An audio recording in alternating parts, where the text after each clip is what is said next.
தினமலர் நேயர்களுக்கு வணக்கம். உரைகள் நிகழ்ச்சிக்கு வரவேற்கிறோம். அண்ணா பல்கலைக்கழகத்தில் நடந்த பாலியல் அத்துமீறல் என்பது மிகப்பெரிய அதிர்வலைகளை ஏற்படுத்தியிருக்கிறது.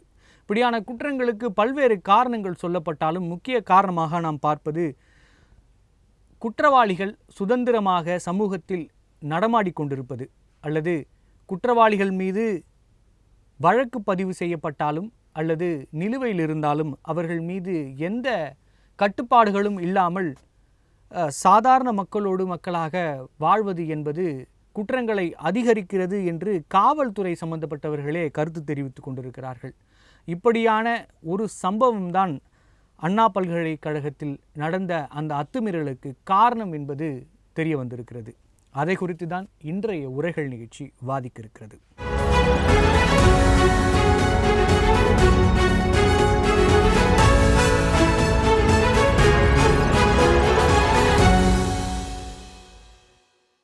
அண்ணா பல்கலைக்கழக பாலியல் விவகாரம் நடந்தது என்ன என்பது குறித்து விவாதிக்க நம்மோடு இணைந்திருப்பது முன்னாள் காவல்துறை ஆணையர் திரு ராஜேந்திர ராஜா அவர்கள். வணக்கம் சார். வணக்கம் சார். வணக்கம். மற்றும் அரசியல் விமர்சகர் திரு நந்தகுமார் அவர்கள். வணக்கம் சார். வணக்கம் துர்ராஜ்.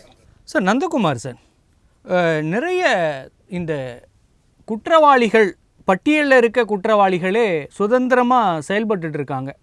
அப்படி இருக்கப்ப நம்ம சாதாரணமாக மனிதர்கள் கடந்து போகிறப்ப யார் பெயிலில் இருக்காங்க, யார் ஜாமீனில் இருக்காங்க, யார் குற்றவாளி பட்டியலில் இருக்காங்க அப்படிங்கிற புரிதல் இல்லாமல் இருக்கும். எல்லாரும் இந்த சமூக குற்றவாளிகளும் சமூகத்தோடு ஒன்றாக இருப்பது என்பது சாதாரண மக்களுக்கு பயத்தை ஏற்படுத்தும் இல்லையா? சமூகத்தில் எல்லாத்துக்குமே சட்டம் சமமான வாய்ப்புகளை கொடுக்கணும். அவர் குற்றம் சாட்டப்பட்டவராக இருந்தாலும் பாதிக்கப்பட்டவராக இருந்தாலும் அந்த குற்றம் சாட்டப்பட்டவர் கூட அந்த குற்றம் நிரூபிக்கப்படுற வரைக்கும் அவர் ஒரு குற்றம் சாட்டப்பட்டவர் தானே ஒழிய குற்றவாளி அல்ல. ஸோ அந்த மாதிரி இருக்கும்போது இன்னைக்கு பெயில் அப்படிங்கிறது எல்லாமே அவங்க சொல்றதே பெயில் இஸ் எ ரூல் அப்படிங்கிறது தான் நார்மலாவே சொல்றாங்க. ஏன்னா அந்த அளவுக்கு இன்னைக்கு நம்மளுடைய கவர்மெண்ட்ல கூட இன்னைக்கு சிறைத்துறையில அந்த அளவுக்கு இன்ஃப்ராஸ்ட்ரக்சர்ல குற்றம் சாட்டப்பட்ட அத்தனை பேரையும் இல்லை வழக்கு தண்டனை கிடைச்ச அத்தனை பேரையுமே உள்ளார வைக்கிற அளவுக்கு இன்னைக்கு இல்ல. இன்னைக்கு ஜுடிஷியல் சிஸ்டத்துல ஏகப்பட்ட வழக்குகள் 5 கோடி வழக்குகளுக்கு மேல நிலுவையில் இருக்கு. அப்ப அந்த மாதிரி எல்லாம் ஆட்களை பூரா sir bail is a rule, jail is a exemption அப்படின்னு சொல்லலாம். ஆனா ஜாமீனுக்கு எப்படி சார்? ஜாமீன்ல இருக்கவங்களும் இது சமூகத்துல இருக்கக்கூடிய உங்களுக்கு எனக்கு யாரு ஜாமீன்ல இருக்காங்கிறது தெரியாது. ஆனா காவல்துறைக்கு யாரு ஜாமீன்ல வெளியே வந்திருக்காங்கிறது, ஏன்னா அவங்கதான் அந்த வழக்கை தொடர்வீங்க. அப்ப எந்த மாதிரி வழக்குல ஒரு குற்றம் சாட்டப்பட்டவர் ஜாமீன்ல வெளியே இருக்காரு, அப்படி ஜாமீன்ல வெளியே இருக்கும்போது அந்த குற்றம் சாட்டப்பட்ட நபருக்கு எந்த மாதிரியான கண்காணிப்பு இருக்கணுங்கிறதெல்லாம் காவல்துறையில கிளியராவே அவங்களுக்கு இன்ஸ்ட்ரக்ஷன்ஸ் இருக்கும். யாரை எப்படி எங்கன கண்காணிக்கணும். ஏன்னா அதனாலதான் அந்த பெயில் கொடுக்கும் போது கூட கண்டிஷனல் பெயில்னு சொல்லுவாங்க. எந்தெந்த கண்டிஷனுடைய அடிப்படையில அவருக்கு பெயில் கொடுக்கப்படுது. அப்ப அந்த கண்டிஷன் எல்லாம் ஃபுல்ஃபில் பண்ணும்போது அந்த பெயில்ல இருக்கக்கூடிய ஒரு குற்றவாளி திருப்பி குற்றம் சாட்டப்பட்டவர் திருப்பி இந்த மாதிரி ஒரு குற்ற செயல்களுக்கு திருப்பி தன்னை ஈடுபடுத்தி கொள்ள முடியாத அளவுக்கு அந்த பெயிலினுடைய கண்டிஷன்ஸ் இருக்கணும். அப்ப இதெல்லாம் தான் அந்த பெயில் கொடுக்கறதுக்கு உண்டான கண்டிஷன்ஸ் அவங்க லேட் அவுட் பண்றாங்க. பட் அதையும் மீறி இவங்க இந்த மாதிரி குற்றம் சாட்டப்பட்ட நபர் திருப்பி பண்றாங்கன்னா அதுக்கு என்ன காரணம்னா அவங்களுக்கு சட்டத்தின் மேலேயோ இல்ல காவல்துறை எடுக்கக்கூடிய கடினமான நடவடிக்கையின் பேர்லயோ அவங்களுக்கு ஒரு இவங்க நம்மளை என்னத்தை செஞ்சிட போறாங்க, நம்மளை இவங்களால என்ன செஞ்சிட முடியும், நமக்கு என்ன பின்புலம் இல்லையா, நமக்கு கட்சிகளினுடைய ஆதரவு இல்லையா, அது எந்த கட்சி ஆட்சியில இருந்தாலும் சரி. அப்ப ஆளுங்கட்சியில ஆதரவா இருக்கக்கூடிய நபர்கள் இல்ல ஆளுங்கட்சி நபர்களா இல்லைன்னா கூட சில கட்சியில இருக்கக்கூடிய நபர்கள் நமக்கு எதா இருந்தாலும் நமக்கு கட்சியினுடைய பின்புலம் இருக்கு, நமக்கு பெரிய ஆட்களினுடைய ரெக்கமெண்டேஷன் இருக்கு, பாதுகாப்பு இருக்கு. அப்படிங்கும் போது காவல்துறையினுடைய கைகளும் அங்க கட்டப்படுது அரசியல்வாதிகள்னால. அது நான் ஆளும் தரப்பு கட்சியை மட்டும் நான் குற்றம் சொல்லல. இது எல்லா இடத்துலயுமே அந்த குற்றவாளிகள் அனைத்து கட்சிகள் சார்ந்தவங்க இருக்காங்க. இது ஆம்ஸ்ட்ராங்கினுடைய கொலை வழக்கு கேஸ்ல கூட போய் பார்த்தோம். அந்த விசாரணையில எத்தனை கட்சியை சார்ந்த குற்றவாளிகள் அதுல ஈடுபட்டு இருந்தாங்கன்னு. அப்ப இப்ப கூட இந்த நபர் கூட இந்த ஞானசேகரன் கூட இன்னைக்கு திமுக கட்சியில அவருக்கு சைதை கிழக்கு பகுதி மாணவரணி துணைச்ச அமைப்பாளரா இருக்காரு அப்படின்னு சொல்லிட்டு அண்ணாமலை அவர்கள் ஒரு குற்றச்சாட்டு வச்சிருக்கிறத பார்க்க முடியுது. அதே வந்து சட்ட அமைச்சர் ரகுபதி வந்து அதை நிராகரிக்கிறதையும் நம்மளால பார்க்க முடியுது. அப்ப இதெல்லாம் வந்து தீவிர விசாரணையில வந்து கண்டிப்பா அவர் வந்து இந்த பொறுப்புல இருந்தாரா இல்லையா, இது வந்து இட்டுப்பட்ட கட்டப்பட்ட கதையா, இல்ல வந்து இவங்க உண்மையை மறைக்கிறாங்கிறது பூரா எல்லாமே வந்து விசாரணையில வந்துடும். அப்ப இந்த இடத்துல வந்து ஒரு நபர் வந்து ஜாமீன்ல இருக்காருன்னா அவரை கண்ணும் கருத்துமா பாதுகாக்க வேண்டியது வந்து சட்டத்தினுடைய கடமை, காவல்துறையினுடைய கடமை. இது வந்து பொதுமக்கள் ஒன்றும் பண்ண முடியாது. இன்னைக்கு என்னை சுத்தி எத்தனை பேர் பெயில்ல வந்திருக்காங்கன்னு எனக்கு எப்படி தெரியும்? அப்ப அதையெல்லாம் கண்காணிக்கிறதுக்கு தான் வந்து அரசியல் சாசனத்து பிரகாரம் இந்த கட்டமைப்புகள் எல்லாம் உருவாக்கப்படுது. அப்ப அவங்க வந்து கரெக்டான வேலைகளை செய்யும் போது அது வந்து பொதுமக்களுக்கு வந்து எந்த விதமான பிரச்சனைகளும் ஈடுபடாது. அதனாலதான் வந்து ஜெயில வந்த ஜாமீன்ல வந்த நபர்கள் வந்து எந்த மாதிரி நபர்கள், இப்போ உதாரணத்துக்கு கூட சமீபமா வந்து உச்ச நீதிமன்றம் கூட கேள்வி கேட்டு இருந்துச்சு, செந்தில் பாலாஜி அவர்கள் ஜாமீன்ல வந்தது எப்படி வந்து அதுக்குள்ளார இவருக்கு வந்து மந்திரி பதவி கொடுக்குறீங்க, அப்படி இந்த மாதிரி மந்திரியில இருந்தாருன்னா இவரு அந்த சாட்சிகளை எல்லாம் வந்து இவரால் இன்ஃபுளுயன்ஸ் பண்ணிட முடியாதா அப்படிங்கிற மாதிரி கேள்விகள் எல்லாம் வந்து ஒரு சுப்ரீம் கோர்ட் கூட வந்து ஒரு கேள்வியை தான் எழுப்ப முடியுது. அப்ப அவங்களே வந்து இந்த கேள்வியை எழுப்புறாங்கன்னா அவங்களுக்கே ஒரு சந்தேகம் இருக்கு, இந்த மாதிரி ஜாமீன்ல வெளியே வந்தவங்கனால சாட்சியங்களை வந்து இன்ஃபுளுயன்ஸ் பண்ண முடியுங்கிற ஒரு சந்தேகம் இருக்கனாலதான் அந்த கேள்வியை எழுப்புறாங்க சுப்ரீம் கோர்ட். அப்ப இந்த இடத்துல வந்து ஒரு ஒரு கரெக்டான ஒரு நடவடிக்கையை வந்து எடுக்க வேண்டியது வந்து சட்டத்தினுடைய கடமை. அப்ப சட்டம், காவல்துறை, அரசாங்கம் இந்த மூணுமே வந்து ஒன்றுக்கொன்று பிணைந்து பொதுமக்களுக்கு உண்டான பாதுகாப்பை கொடுக்க வேண்டியது அவங்களுடைய கடமை. அந்த மாதிரி கடமை செய்யாத யாரா இருந்தாலும், அது அரசாங்கமா இருந்தாலும், காவல்துறையா இருந்தாலும், நீதித்துறையா இருந்தாலும், அது வந்து மக்களுக்கு வந்து ஒரு அவநம்பிக்கையை ஏற்படுத்திடும்.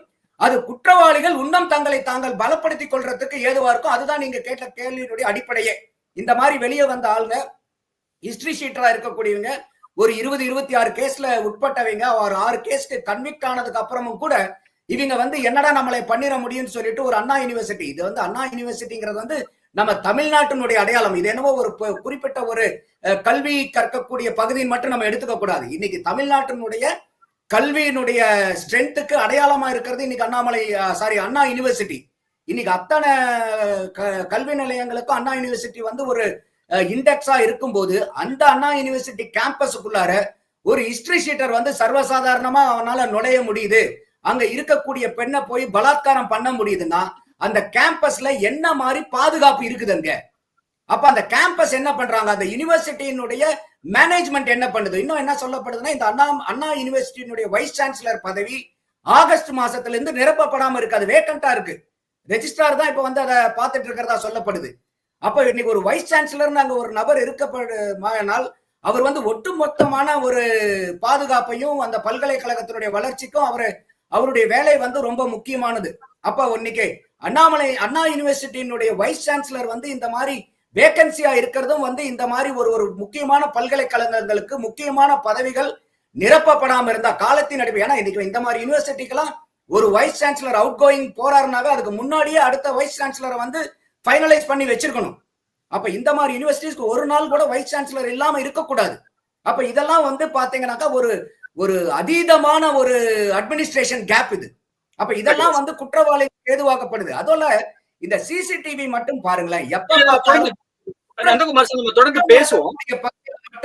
ஒரே பாயிண்ட், இந்த குற்றம் நடக்கக்கூடிய பகுதியில மட்டும் இந்த சிசிடிவி கேமரா எப்படி வந்து டெக்னிக்கல் ப்ராப்ளம் வருதுன்னு எனக்கு தெரியல. எந்த ப்ராப்ளம் எடுங்க, எந்த கேசஸ் எடுங்க, அந்த பகுதியில் இருக்கக்கூடிய சிசிடிவி டெக்னிக்கல் எரர். அப்ப இது என்ன கொண்டு வரணும்னா, ஒரு சட்டம், ஒரு எந்த இடத்துல நீங்க சிசிடிவி வைக்கிறீங்களோ அந்த சிசிடிவி வேலை செய்யலன்னா கூட, அது எந்த காரணத்தினால வேலை செய்யலன்னாலும் அதுக்கு பொறுப்பானவர்களை தண்டிக்கக்கூடிய சட்டங்களை கொண்டு வரணும். அப்ப வந்து இந்த மாதிரி சிசிடிவி ஃபெயிலியர் ஆயிடுச்சு, வேலை செய்யலுங்கிற இந்த கதை கட்டுற வேலையெல்லாம் அங்க நடக்காது. கண்டிப்பா சார். சார் ராஜேந்திர ராஜா சார், ஏற்கனவே அவர் மீது வழக்குகள் இருக்கு. குறிப்பிட்ட அந்த வளாகத்துக்குள்ளே ஏற்கனவே அவர் செஞ்ச தவறுகள் இருக்கு. அப்படி இருக்கப்ப அவர் சுதந்திரமா நடமாட விட்டது தான் இந்த குற்றத்திற்கு காரணம் அப்படிங்கிற கேள்வி எழுந்திருக்கிறது. அது சரிதானே? அதை நீங்க எப்படி பாக்குறீங்க? இல்ல, அவர் வந்து இந்த பிரியாணி கடையை வந்து அவர் வந்து அந்த வளாகத்துக்கு வெளியில வச்சிருக்காரு. ஒண்ணு, இவருடைய மனைவி வந்து அவங்க வந்து டெம்பரரியா ஒர்க் பண்றாங்க. அந்த மனைவியை கொண்டு போய் விடுறதுக்காக அவர் உள்ள போக வர இருந்திருக்காரு. அவர் வந்து ஆக்சஸ் ஆகிற மனுஷனா தான் இருந்திருக்காரு. அதாவது ஒரு 2013 முதல் வந்து அவர் மேல 20 வழக்குகள் இருந்ததாகவும், அதுல வந்து ஹவுஸ் பிரேக்கிங் போன்ற திருட்டு வழக்குகள்ல 6 வழக்குகளை வந்து ஒரு தண்டனையும் பெற்றிருக்கிறாரு. இது போன்ற அவனுடைய அவனுடைய செல்போனை பார்க்கிற பொழுது இது போன்ற சீண்டல்கள் பல விஷயங்கள்ல அவர் ஈடுபட்டது வந்து தெரிய வருது. இவரு ஒரு தடவை வந்து ஒரு குற்ற வழக்குல தண்டனை அடைஞ்சிட்டா இந்த வளாகத்துக்குள்ள போக முடியாது, அந்த வளாகத்துக்குள்ள போக முடியாதுன்னு கண்காணிக்கிறதுக்கு தனியான ஏஜென்சி அதுவும் இல்ல. தனி மனிதனை வந்து அவருடைய இப்ப வந்து இப்ப A+ ரவுடி கூட இருக்காரு, B இருக்கிறாரு, C இருக்கிறாருன்னா அவரை வாரம் ஒரு தடவை செக் பண்ணுவோம், தொடர்ந்து கண்காணிப்புல வச்சிருப்போம் அப்படிங்கறதெல்லாம் உண்மைதான். ஆனா 24 மணி நேரமும் ஒரு தனி மனிதனுடைய நடவடிக்கைகளை வந்து கண்காணிப்பதற்கு வாய்ப்புகள் சற்று கம்மிதான். ஆனா ஆனா அவர் மீது இந்த குற்றங்கள் இருக்கப்போ பெயில்ல வந்திருக்காரு. அவர் வந்து ஏற்கனவே இது மாதிரியான பாலியல் குற்றச்சாட்டுக்கு ஆளான நபர். அப்படி இருக்கப்ப அவர் மீது சரியான நடவடிக்கைகளை எடுத்திருந்தாவே அவர் இந்நேரம் ஜெயில தானே சார் இருந்திருப்பாரு. அதுல எங்க குறை வந்தது, அங்க எப்படி தவறிச்சு? இப்போ இவர் வந்து 6 வழக்குகளை தண்டனை பெற்றிருக்காரு. தண்டனை கொடுக்கிற போது ஒரு திருட்டு வழக்குல வந்து மேக்சிமம் அண்ட் மினிமம் அப்படின்னு இருக்குதுங்களா. மேக்சிமம் தண்டனைனா 8 வருஷம் 6 வருஷம் வரைக்கும் கொடுக்கலன்னா, இப்ப இவரெல்லாம் வந்து வழக்குரைஞர்களை வச்சு சார் குழந்தை குட்டி வச்சிருக்காரு சார், குழந்தைங்க படிக்குது சார், அந்த மாதிரி ப்ளீ பண்ணி மினிமம் தண்டனை 6 மாசம் 1 வருஷம் தண்டனை மட்டும் பெற்றுக்கொண்டு இவங்கெல்லாம் வெளியே வந்திருக்கிறதா தகவல்கள் எனக்கு தெரியுது. இவர் வந்து இப்ப 6 வழக்குகள்ல தண்டனை பெற்றிருக்காரு அப்படின்னா 37 வயசுல இவர் வந்து கிட்டத்தட்ட ஒரு 2-3 ஆண்டுகள் வந்து சிறைக்கு போயிட்டு உள்ளே இருந்துட்டு வந்திருக்கிறாரு, எக்ஸ் கான்விக்ட். அதே மாதிரி history sheeted rowdy, history sheeted fellow. இவரை வந்து கண்காணிச்சுட்டு தான் இருக்காங்க. அதனாலதான் வந்து இப்ப என்ன செஞ்சாங்கன்னா, அன்னைக்கு வந்து ஞானசேகரன் உள்ள அந்த சிசிடிவியை பார்த்துட்டு ஞானசேகரனுடைய செல் நம்பரை வாங்கி அதையும் வந்து கிளவுட்ல வந்து கண்காணிக்கிற பொழுது ஞானசேகரன் அந்த இடத்துல வந்து 7:35 இருந்து 8:30 வரைக்கும் ஞானசேகரன் அந்த பகுதியில் இருந்தது அவங்க விசாரணையில உடனே தெரிய வந்துருச்சு. அது மட்டும் அல்லாமல் அந்த இடத்துல கிராஸ் பண்ணும் போதே ஞானசேகரன் கிராஸ் பண்றான் இவனத்தான் இருக்கும் அப்படிங்கறத போலீஸ் வந்து உடனடியா கண்டுபிடிச்சிட்டாங்க. ஆனா ஞானசேகரன் தொடர்ந்து இந்த மாதிரி ஒரு கல்லூரியில 2ஆம் ஆண்டு படிக்கிற ஒரு மாணவியை மிரட்டி இப்படி பண்ணுவான் அப்படின்னு காவல்துறை அந்த லோக்கல்ல இருக்கிற கோட்டூர்புரம் காவல் நிலையத்துல அவங்க எதிர்பார்க்கவில்லை அல்லது கண்காணிக்கவில்லை. கண்டிப்பா சார். அதை தாண்டி இந்த ஜாமீன்ல விடுறது அப்படிங்கிறது காவல்துறைக்குமே மிகப்பெரிய தலைவலியாக தான் காவல்துறையில் பார்ப்பாங்க. அப்படி இருக்கப்ப அதிகப்படியாக ஜாமீன்கள் கொடுக்கப்படுகிறதா? அதாவது நீதிமன்றங்கள் வந்து இப்ப இந்த கேஸ்ல கூட பாத்தீங்கன்னா இந்த தமிழ்நாடு முழுவதும் ரொம்ப அருமையான கேள்வியை உரைகள் நிகழ்ச்சிகள் நீங்க கேட்டிருக்கீங்க. இந்த நாட்டுல நடக்கிற அத்தனை குற்றங்களுக்கு காரணம் வந்து எதிரி வந்து பிணையில் போறதுதான். இப்போ நண்பர் நந்தகுமார் வந்து ரொம்ப அழகா ஒரு விஷயத்த சொன்னாரு. என்ன சொன்னாருன்னா, சுப்ரீம் கோர்ட்ல 450 தடவை பெயில் ரிஜெக்ட் ஆகி 100 கண்டிஷன் போட்டு வெளியில வந்த உடனே ஒரு அரசே வந்து அவருக்கு வந்து மந்திரி பதவி கொடுத்துரும் அப்படின்னா என்னங்க, இது மிகப்பெரிய முன்னுதாரணம். வந்து அவர் நந்தகுமார் சார் வந்து exactly pointed out the matter. Also இதுல பாத்தீங்கன்னா தமிழ்நாட்டுல நடந்த எல்லா கொலை குற்றவாளிகளும் இப்ப என்கிட்ட இந்த பக்கத்துல ஒரு சிடி ஃபைல் இருக்கு. ஒரு நிமிஷம். இந்த வழக்கு 15 ஆண்டுகளுக்கு முன்பு நான் பதிவு செய்யப்பட்ட கொலை வழக்கு. இதுல வந்து எல்லாரும் பிணையில போயிட்டாங்க. நான் வந்து இப்ப அடிஷனல் செஷன்ஸ்ல போய் சாட்சி சொல்லணும். அதுல வந்து குற்றவாளிகள் வந்து புற பிணையில போயிட்டாங்க. ஒரே நேரத்துல 8 குற்றவாளி வர மாட்டேங்கிறான். ஏன்னா பட்டப்பகல்ல பள்ளிக்கூட வாசல்ல குள்ளராஜா என்பவர் வெட்டி கொல்லப்பட்டார் வியாசர்பாடியில அம்பேத்கர் காலேஜ் வாசல்ல. இந்த வழக்கு 15 ஆண்டுகளா வந்து பிணையில் விடப்பட்டவர்கள் நீதிமன்றத்துக்கு வரவில்லை. இதுல வந்து நெஞ்செல்லாம் பதறுகிறது இந்த வழக்கை விசாரித்த எனக்கு. இது வந்து சென்ற வாரம் வந்து சாட்சி சொல்ல வாங்கன்னு நான் போய் சாட்சி சொல்ல போனா பிணையில் விடப்பட்டவர்கள் திரும்பி வரவில்லை. அதுக்கு நீதிமன்றங்கள் எந்த விதமான பெரிய நடவடிக்கைகள் உயர் நீதிமன்ற தலைமை நீதிபதி போன்றவர்கள்லாம் இதெல்லாம் பார்க்கணும் இந்த மாதிரி உரைகள் நிகழ்ச்சியை. இப்போ இந்த நாட்டுல நடக்கிற அத்தனை கொலைகளுக்கு காரணம் என்னன்னா, கொலைகாரர்கள் 90 நாள்ல வெளியில போயிடுறாங்க. 90 நாள் ஒரு கொலை செஞ்சா 90 நாள் தான் பனிஷ்மெண்ட். இதுக்கு காவல்துறைக்கு ஸ்ட்ரென்த் போடுங்க, அங்க வந்து கேஸ் நடத்துறதுக்கு தனியா வந்து ஆபீசரை போடலன்னு என்னுடைய கிட்டத்தட்ட 100 நேர்காணல்களை நான் பேசியிருக்கேன். இது சேர வேண்டிய இடத்துல போய் செவிடர் காதில் ஊதிய சங்காத்தான் போய் சேர்ந்தத ஒழிய என்னங்க இது வந்து அவர்களும் பார்க்கிறார்கள். இப்ப நிறைய பேர் வந்து உரிய இடத்துல இருந்து கூட எனக்கு போன் பண்ணி கேட்டாங்க, நீங்க இப்படி எல்லாம் பதிவு பண்றீங்களே சார் அப்படின்னு. இதெல்லாம் பதிவு பண்ணி உங்க காதுல ஏறாததுனாலதான் இந்த குற்றங்கள் தொடர்ந்து நடந்துட்டு இருக்கு. இப்ப அண்ணாமலை வந்து அட்டுழியம் தாங்க முடியாம போய் உடம்புல இருக்கிற சட்டையை கழட்டிட்டு சவுக்கால தன்னைத்தானே அடித்துக் கொள்கிறார். பாவமா இருக்குது, பதறுது அவருக்கு உணர்ச்சி மேலிட வந்து இப்படி எல்லாம் வந்து ஒரு 19 வயது மாணவி ஒரு மிகப்பெரிய இந்திய வரலாற்றுல வந்து மிகப்பெரிய இடத்தை பிடித்திருக்கிற ஒரு அண்ணா பல்கலைக்கழகம், கிட்டத்தட்ட 189 ஏக்கர்ல கல்வி நிலையம் அமைந்திருப்பது நாட்டிலேயே வந்து இதுதான். அப்படிங்கிற இந்திய நாட்டுல வந்து தரைவரிசை பட்டியல 10வது இடத்துல இருக்கு. பல்கலைக்கழக தரைவரிசை பட்டியல 4வது இடம். பொறியியல் கல்லூரிகள் தரைவரிசையில் 8வது இடம் இந்தியாவுல. உலகத்தில் இந்தியாவிலேயே வந்து நமக்கு அமைஞ்சது மாதிரி 189 ஏக்கர்ல ஒரு பெரிய அண்ணா பல்கலைக்கழகம் அமைந்ததில்லை. அப்படி அமைஞ்ச இடத்துல ஏன் வைஸ் சான்சலர் போடல? வைஸ் சான்சலர் பதவி ஏலம் விடப்படுகிறது. என்னங்க இதெல்லாம் வந்து பேசாம எத்தனை நாளைக்கு தான் இருக்கிறது? தயவு செஞ்சு இதெல்லாம் வந்து பொது வழியில பேசி அவங்க மனசெல்லாம் பொது வழியில இதெல்லாம் பேச வேண்டிய கடமை நாங்களும் நெஞ்சு பொறுக்குதில்லைன்னு நாங்க எவ்வளவு நாள் தான் வந்து அடக்கி வச்சிருக்கிறோம். ராஜேந்திரன் சார், அதுல முக்கியமா இந்த பெயில் வந்து இந்த குற்றவாளிகளுக்கு பெயில் கிடைப்பது என்பது அதை அந்த இடத்துல போலீஸ் அவர்களோட ஆட்சேபனையை ரொம்ப ஸ்ட்ராங்காக தெரிவிக்காம விடுறது ஒரு காரணம் அப்படிங்கிற ஒரு கருத்து வைக்கப்படுது. அதை நீங்க எப்படியா பாக்குறீங்க?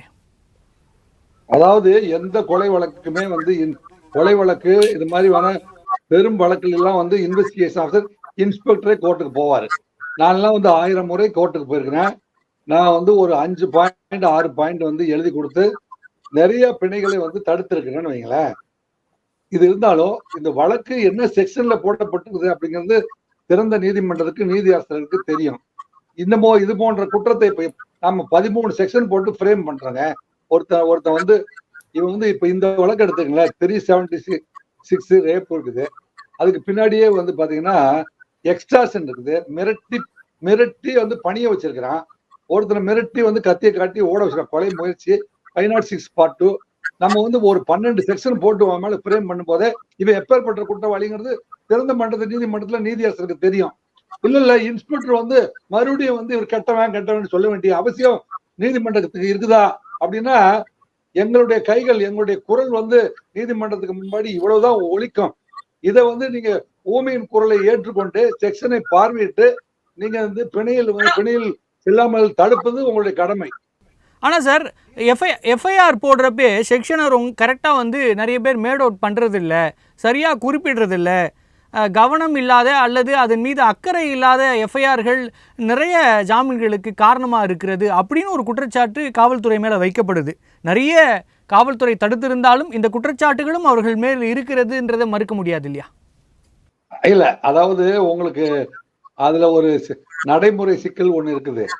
இப்போ திரு அருண் அவர்கள் நேற்று பேட்டி கொடுக்கிற பொழுது ரொம்ப தெளிவா எழுதி சொன்ன ஒரு எல்லாருக்கும் புரியும்படியா ஒரு விஷயத்தை சொன்னாரு. மனுதாரர் எழுத்து வடிவில் என்ன எழுதி கொடுக்கிறார். சில வழக்குகளை வந்து எங்களை எழுதி கொடுக்க சொல்லுவாங்க. அப்போ நாங்க ஒரு வழியா கேட்டு நீங்க எந்த அளவுக்கு பாதிக்கப்பட்டீங்க அல்லது ஒரு வழக்குரைஞரை போய் பார்த்து அவங்க கம்ப்ளைண்ட் கொண்டு வராங்க. நாங்க ஏதாவது மாத்தினா போலீஸ் வந்து அவங்க இஷ்டத்துக்கு எழுதிட்டுன்னு சொல்லுவாங்க. யார் வந்து காவல் நிலையத்தில் வந்து அவர்கள் எங்களை உதவி கேட்டு எழுத சொல்றாங்களோ அப்பதான் நாங்க வந்து எந்த அளவுக்கு பாதிக்கப்பட்டாங்களோ அதுக்கு ஃப்ரேம் பண்ணி நாங்க ஒரு கம்ப்ளைண்ட் உதவிகரமா கொடுக்க முடியுமோ ஒழிய அவங்களே எழுதிட்டு வரும்போது நாங்க அதை மாற்றி அமைக்க முடியாது. அதை வந்து நாங்க என்ன செய்யணும், அதை கம்ப்ளைண்ட் என்ன கொடுக்குறாங்களோ அதுக்கு என்ன செக்ஷன் அவ்வளவுதான் போட முடியும். ஆனா சார், இது மாதிரியான வழக்குகள்ல அவரோட மனநிலை எப்படி இருக்கும்னு உங்களுக்கு தெரியும். அவர்களோட மனநிலை மிகவும் குழம்பி போயிருக்கிற நேரத்துல அவர்களை கையெடுத்து அவர்களுக்கு பாதுகாப்பாக உணர செய்ய வேண்டிய முதல் இடத்துல இருக்கவங்க காவல் நிலையத்துல இருக்கவங்க. அவர்கள் இது மாதிரி இருக்கும் அப்படின்னு அவங்க வெயிட் பண்ணா அவர்களை மீறி நடக்க போறதுல நம்ம நடைமுறையில நிறைய பார்த்துட்டு இருக்கோம் எது மாதிரியா நடக்குன்னு. ஆனா இப்படி ஒரு பதில் சொல்றது என்பது தப்பிப்பதற்கான ஒரு வழியா தான் மக்கள் பார்ப்பாங்க. எப்படி இல்ல எந்த பதில் கரெக்ட் சரியா சொல்லுங்க. கேள்வியை சரியா இல்ல கேளுங்க. இந்த இந்த மாதிரியான ஒரு சூழ்நிலையில ஒரு பெண்ணோ அவர் எந்த மாதிரி விருப்பமோ இந்த மாதிரி இந்த இந்த பெண் மாதிரி இல்ல ஆமா அதனால அவாய்ட் பண்ற அந்த வார்த்தையை. இல்ல நீங்க கரெக்டா உரைகள் தயவு செஞ்சு நீங்க நீதியரசர் போன்று எப்பவுமே நேர்மையா எடுத்துரைக்கிறவங்க இப்ப என்ன செஞ்சிருக்குன்னா இந்த பெண் இப்ப பாருங்க ஊடகத்துல என்ன சொல்றாங்கன்னா யூனிவர்சிட்டியில இருக்கிற ரெஜிஸ்ட்ரார் அவங்க கவுன்சிலர் அவங்க மகளிர் குழுவோட சேர்ந்து டிஸ்கஸ் பண்ணதுக்கு அப்புறம் அவங்க ப்ரிப்பேர் பண்ணிட்டு வந்து கொடுத்த கம்ப்ளைண்ட் அப்படின்னு ஒண்ணு சொல்றாங்க. இல்ல காவல் நிலையத்துக்கு கொண்டு போய் புகார் கொடுத்ததுக்கு அப்புறம் தான் அது ரெஜிஸ்ட்ரார் கிட்ட ஒரு காப்பி கொடுத்தாங்க. இது வந்து யாரு கம்ப்ளைண்ட் ப்ரிப்பேர் பண்ணி கொடுத்தாங்க டேட் 25ஆம் தேதி மாலை 4 மணிக்கு கமிஷனர் கிடைக்குதுங்க. மினிட் டு மினிட் வந்து அருண் அவர்கள் ஆக்ட் பண்ணியிருக்காரு. ஒரே நாள்ல வந்து எதிரி கைது, அவர் கால் முறிவு, பெண்ணு வந்து ஹாஸ்பிட்டல்ல சேர்த்து ட்ரீட்மெண்ட். ஒரே ஒரு மிஸ்டேக் என்ன நடந்துக்குன்னா இந்த எஃப்ஐஆர் கசிவு ஒன்றுதான் இதுல நடந்த தவறே ஒழிய விசாரணையை பொறுத்த வரைக்கும் பாத்தீங்கன்னா எதிரி கைது செய்யப்பட வேண்டும், கைது செய்யப்பட்டு விட்டார். செல்போன் வந்து யார்கிட்ட பேசினானோ அதை லேப்ல கொடுத்து டெஸ்ட் பண்ணணும், பண்ணிட்டாங்க. அப்புறம் அதே மாதிரி இந்த பெண்ணுக்கு வந்து கண்டிப்பா வந்து மெடிக்கல் டெஸ்ட் எழுதி அவர் வந்து பாலியல் பலாத்காரம் செய்யப்பட்டாரா இல்லையா என்கிறத மருத்துவ சான்று பெற்று அது நம்ம தொடர்ந்து பேசுவோம் சார்.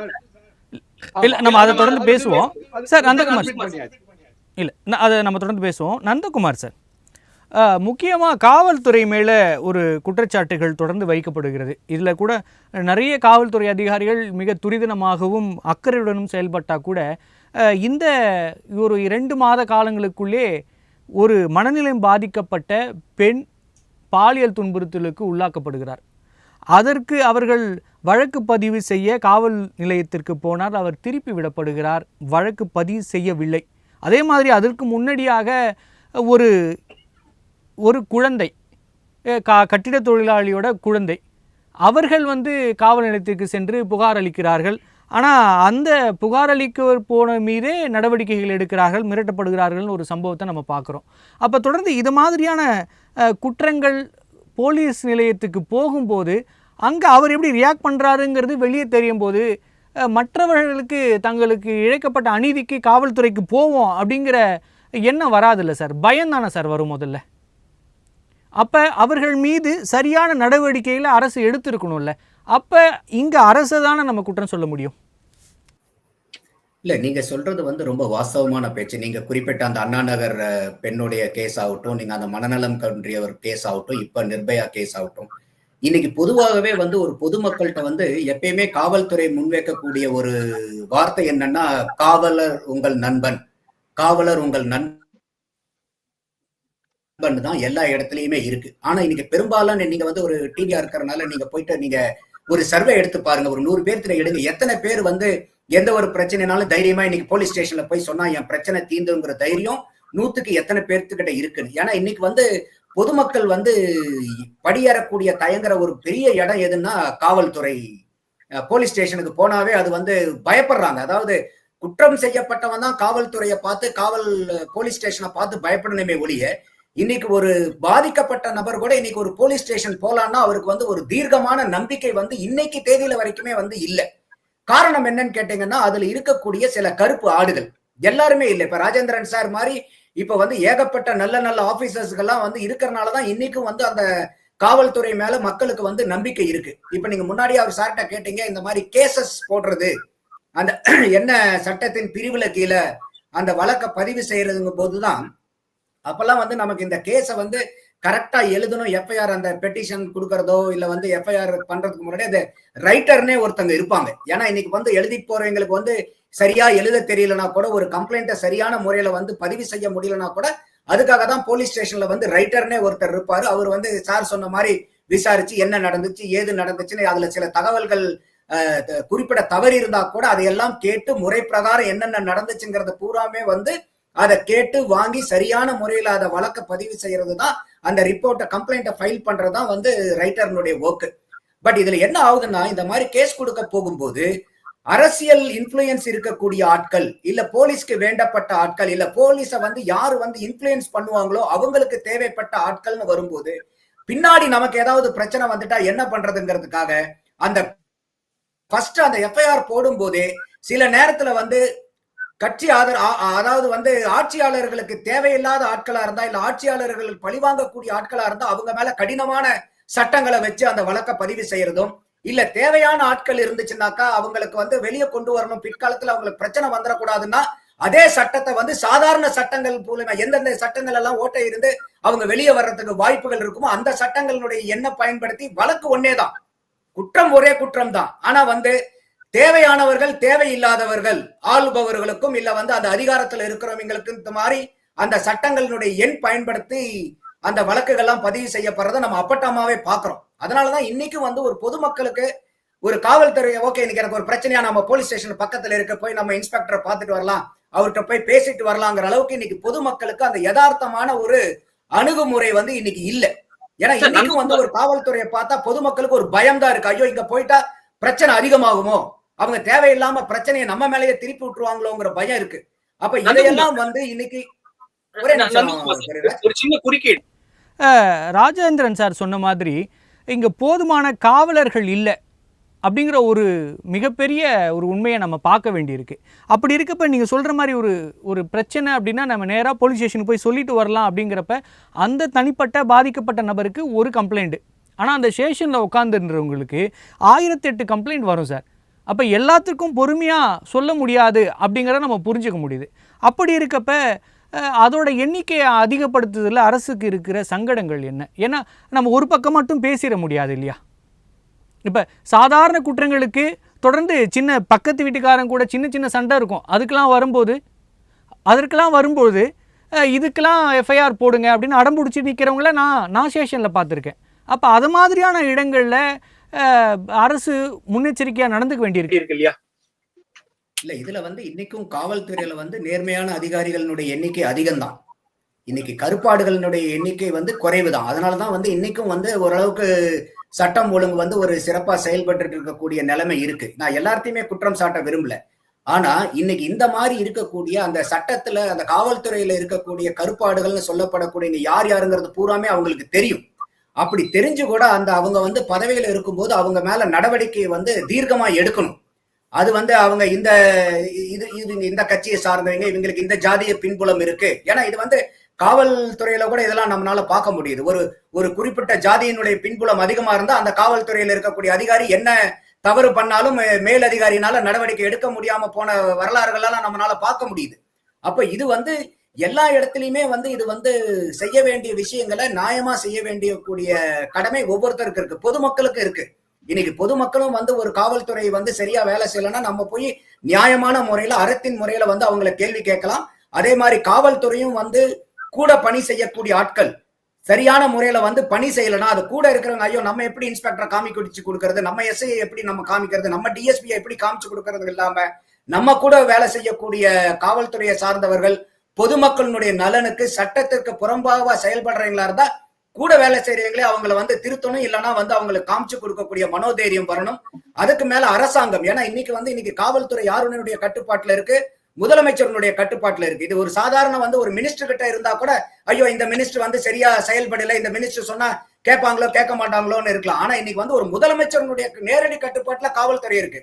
அப்ப தமிழ்நாட்டுல எந்த துறை செயல்படுறதை விடவும் காவல்துறை துரிதமா அற்புதமான காவல்துறையா இன்னைக்கு தமிழ்நாட்டை கொண்டு வர்றதுக்கு உண்டான அத்தனை சாத்தியக்கூறுகளும் இருக்கு. ஏன்னா அது முதலமைச்சருடைய நேரடி கட்டுப்பாட்டுல இருக்கு.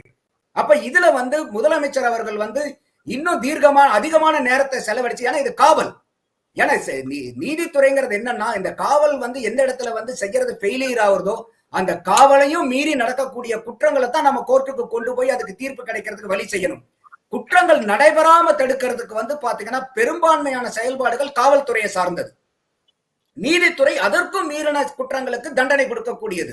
அப்போ இந்த காவல்துறை தான் இன்னைக்கு வந்து ஒரு சமூகத்தினுடைய கட்டமைப்பை ஒரு மக்கள் வந்து ரொம்ப அமைதியா வாழக்கூடிய ஒரு சூழ்நிலையை ஏற்படுத்துறது வந்து காவல்துறைக்கு முக்கியமான கடமை. அது வந்து முதலமைச்சருடைய தலைமை கீழே இயங்கும் போது இன்னும் அருமையான வாய்ப்பு அந்த காவல்துறையை சீர்படுத்தி செம்மைப்படுத்தி ஒவ்வொரு மனிதன் இன்னைக்கு சாதாரண ஒரு ஆள் கூட எனக்கு ஒரு பிரச்சனைப்பா நான் போலீஸ் ஸ்டேஷனுக்கு போனா எனக்கு தீர்வு கிடைச்சிருப்பா அப்படிங்கிற சூழ்நிலைய கொண்டு வர வேண்டிய ஒரு உச்சகட்ட காலகட்டத்தில் நம்ம இருக்கிறோம்.